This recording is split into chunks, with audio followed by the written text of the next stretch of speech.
Have you ever wondered why some people seem to effortlessly accumulate wealth while others work twice as hard, but never seem to break through that invisible barrier separating them from their first million? What if I told you that reaching seven figures isn't about having some secret formula or being born into the right family, but rather about understanding a few fundamental principles that most people completely ignore? Here's something that might shock you. The average millionaire in America drives a used car, lives in a modest home, and probably has less flashy stuff than your neighbor who's drowning in credit card debt. That's because real wealth isn't about looking rich. It's about thinking differently, acting consistently, and making decisions that compound over time into something extraordinary. My name is Zach, and I've spent years studying the exact strategies that ordinary people use to build extraordinary wealth. If you're tired of generic financial advice that tells you to skip your morning coffee while ignoring the real wealth building opportunities right in front of you, make sure to hit that subscribe button right now because what I'm about to share could completely change how you think about money. Today we're going to cut through all the noise, all the get-rich-quick schemes, and all the complicated investment jargon that keeps most people confused and broke. Instead, I'm going to walk you through the no-nonsense roadmap that regular people are using right now to build their first $1 million. Not in 30 years, not when they're ready to retire, but in a time frame that might actually surprise you. Before we dive into the specific strategies, let me paint you a picture of what most people think wealth building looks like versus what it actually looks like. Most people imagine that becoming a millionaire requires some dramatic lifestyle change, like living on rice and beans for decades, or working 80-hour weeks until they burn out completely. They think it's about making massive sacrifices that drain all the joy out of their current life for some distant promise of future security. But here's the reality that nobody talks about.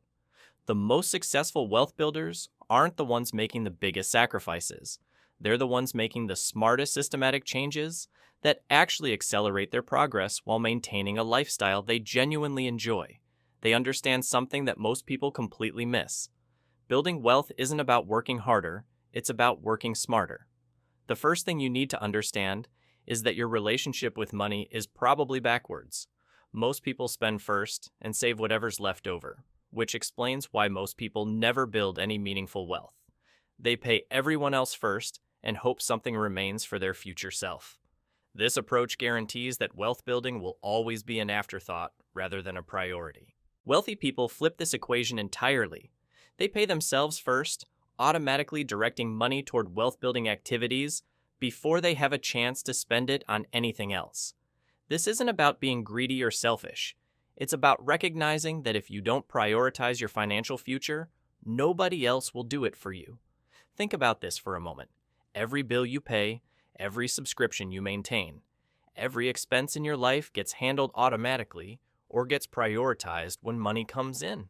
But what about your future self? What about the person you'll become in 10, 20, or 30 years? Why does that person always get whatever's left over after everyone else has been taken care of? This shift in priority creates a psychological change that affects every other financial decision you make. When you know you've already secured your financial future, you start making different choices with your remaining money. You become more creative about reducing expenses, more motivated to increase income, and more selective about purchases. Now let's talk about the wealth acceleration framework that separates people who build substantial wealth from people who remain stuck in the financial hamster wheel forever. This framework has three core components that work together to create exponential growth rather than linear progress. The first component is what I call the income optimization system. Most people think about income in terms of trading time for dollars, which severely limits their wealth-building potential. They work their regular job, collect their paycheck, and assume that working more hours is the only way to earn more money. But here's what changes everything. Every dollar you can earn beyond your basic living expenses becomes rocket fuel for your wealth building. The difference between someone making $60,000 a year and someone making $80,000 isn't just $20,000. It's potentially hundreds of thousands of dollars in additional wealth over time, because that extra income gets invested and compounds. The key is developing what I call strategic income streams that don't require you to trade more time for money. This might involve freelancing in your area of expertise, starting a side business that operates during evenings and weekends, or investing in skills that command higher salaries in your current field. But here's the part that most people get wrong. They try to increase their income and simultaneously increase their lifestyle, which means they never actually get ahead financially. Every raise becomes an excuse to upgrade their apartment, buy a fancier car, or develop more expensive habits. The wealth-building secret is maintaining your current lifestyle while your income grows, then directing that additional money toward investments that generate passive income. This creates a snowball effect where your money starts working harder than you do. The second component of the framework is expense optimization, but not in the way most financial experts teach it. Traditional advice focuses on cutting out small pleasures like coffee or entertainment, which makes people feel deprived and usually leads to giving up on their financial goals entirely. Real expense optimization is about identifying the big three categories that consume most people's income and making strategic decisions in those areas. These categories are housing, transportation, and food. Small changes in these areas can free up hundreds or thousands of dollars monthly without feeling like major sacrifices. For housing, this might mean house hacking, where you live in one unit of a small multifamily property and rent out the others. Or it could mean choosing a slightly longer commute to live in an area where your rent is significantly lower. The key is viewing housing as an investment decision rather than just a lifestyle choice. Transportation is another area where smart people make different decisions. Instead of financing expensive vehicles that depreciate rapidly, they buy reliable used cars and invest the difference. They understand that a car's primary job is transportation, not impressing other people or boosting their self-esteem. Food optimization isn't about eating ramen noodles every meal.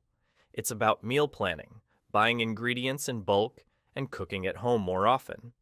The person who spends $800 monthly on restaurants and takeout while claiming they can't afford to invest is making a choice, whether they recognize it or not. The third component is investment acceleration, and this is where most people either get overwhelmed by complexity or make costly mistakes by oversimplifying. The goal isn't to become a day trader or pick individual stocks. The goal is to systematically build a diversified portfolio that grows consistently over time. The magic happens when you understand that time is your greatest asset when building wealth. Someone who starts investing consistently at age 25 will likely accumulate more wealth than someone who starts at 35, even if the older person invests more money each month. This is because of compound growth, which Einstein supposedly called the eighth wonder of the world. Every dollar you invest doesn't just grow, it generates returns that generate their own returns. This exponential growth becomes more powerful with each passing year, which is why starting early matters so much more than starting perfectly. But here's something that might surprise you about the investment component. The specific investments you choose matter much less than the consistency with which you invest and the fees you pay along the way. A simple index fund that tracks the total stock market will outperform most actively managed investments over long periods, while charging significantly lower fees. The key is automating your investments so they happen without requiring willpower or perfect timing. When money gets automatically transferred from your checking account to investment accounts immediately after each paycheck, you remove the temptation to spend that money on other things. This automation also creates what I call psychological separation between your spending money and your wealth-building money. When you never see that investment money hit your checking account, you naturally adapt to living on less without feeling deprived. Now, here's where things get really interesting, and this is the part that most financial advisors won't tell you because it doesn't sell expensive products or services. The biggest obstacle to reaching your first million isn't learning complex investment strategies or finding the perfect stock picks. The biggest obstacle is avoiding the wealth-destroying mistakes that keep most people financially stuck regardless of how much they earn. If you're getting value from this breakdown and want to see more content that cuts through the financial noise, hit that subscribe button right now. I promise you won't get generic advice about skipping lattes. Instead, you'll get the real strategies that actually move the needle on your net worth. The first wealth destroyer is lifestyle inflation, and this trap is so subtle that most people fall into it without even realizing what's happening. Here's how it works. You start your career making modest income and living accordingly. Then you get a promotion, and suddenly you deserve a nicer apartment because you've worked hard for this raise. Then another raise comes, and now you deserve a better car. Before you know it, you're making twice as much as when you started, but you're still living paycheck to paycheck. You've upgraded your lifestyle to match every income increase, which means you never actually get ahead financially. The wealthy understand something that most people miss entirely. Your lifestyle should be based on your financial goals, not on your current income level. Every time your income increases, you have a choice. You can either inflate your lifestyle to match your new earning power, or you can maintain your current lifestyle and invest the difference. This single decision separates people who build substantial wealth from people who remain financially stuck forever. The second wealth destroyer is debt mismanagement, and I'm not talking about the obvious stuff like credit card debt for vacations. I'm talking about the subtle ways that debt keeps people trapped in financial mediocrity. Most people treat all debt as essentially the same, which leads to incredibly poor financial decisions. There's productive debt that helps you build wealth faster, and there's destructive debt that bleeds your financial resources dry. Productive debt might include mortgages on rental properties, business loans that generate positive cash flow, or student loans for high-value education that significantly increases your earning potential.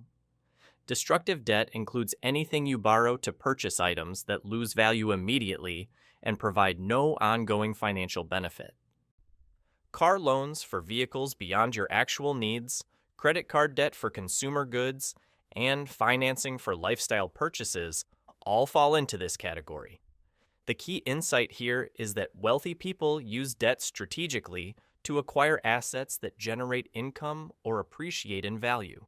Meanwhile, most people use debt to acquire liabilities that drain their resources and limit their ability to build wealth through investing. The third wealth destroyer is what I call opportunity cost blindness. This is when people focus so intensely on small expenses that they completely miss the big opportunities that could transform their financial situation. They'll spend hours clipping coupons to save $20 while ignoring the fact that they could increase their income by thousands with the right strategic moves. They'll obsess over getting the best deal on groceries while paying thousands in unnecessary fees to financial advisors or using high-cost investment products. They'll drive across town to save 5 cents per gallon on gas while their money sits in savings accounts earning practically nothing while inflation erodes their purchasing power. Understanding opportunity cost means recognizing that every financial decision involves trade-offs. The money you spend on one thing is money you can't spend on something else. More importantly, the money you don't invest today is potentially worth several times more in the future. Here's where the math gets really interesting and where most people's intuition about money completely fails them. Let's say you're 25 years old and you have a choice between buying a $20,000 car or buying a $10,000 car and investing the $10,000 difference. At first glance, this seems like a simple trade-off between having a nicer car now or having some money invested for later. But when you run the actual numbers assuming reasonable investment returns, that $10,000 investment could be worth over $100,000 by the time you're ready to retire. So you're not really choosing between a nicer car and $10,000. You're choosing between a nicer car and potentially $100,000 in future wealth. When you frame decisions this way, the right choice becomes obvious. This principle applies to every major financial decision you make. That expensive apartment isn't just costing you extra rent each month. It's potentially costing you hundreds of thousands in lost investment growth over your lifetime. That daily takeout habit isn't just about convenience. It's about choosing temporary satisfaction over long-term financial freedom. The fourth wealth destroyer is what I call analysis paralysis, and this one keeps people stuck in the planning phase forever. They spend years researching the perfect investment strategy, the ideal real estate market, or the optimal business opportunity while their money sits idle earning nothing. Here's the uncomfortable truth that nobody wants to admit. The perfect investment doesn't exist, and waiting for perfect conditions means you'll never start building wealth. The stock market will sometimes go down. Real estate markets will fluctuate. Economic conditions will change. But here's what successful wealth builders understand. Time in the market beats timing the market almost every single time. The person who starts investing consistently with an imperfect strategy will almost always outperform the person who waits for the perfect moment to begin. The difference between people who reach their first million and those who remain financially stuck isn't intelligence, luck, or some secret knowledge. It's the willingness to flip their relationship with money, optimize the big three expense categories, automate their wealth building, and avoid the psychological traps that keep most people broke. Your financial future isn't determined by your current circumstances or past mistakes. It's determined by the decisions you make starting today. You can either continue doing what everyone else does and get the same mediocre results, or you can implement these proven strategies and join the minority who achieve genuine financial independence. The path to seven figures isn't complicated, but it does require consistency and patience. Every wealthy person started exactly where you are right now, with the same basic principles we've discussed today. The question isn't whether these strategies work. The question is whether you'll apply them consistently enough to see the results. If this video helped you see wealth building differently, make sure to subscribe for more no-nonsense financial content that actually moves the needle. Your future millionaire self is counting on the choices you make today, so make them count.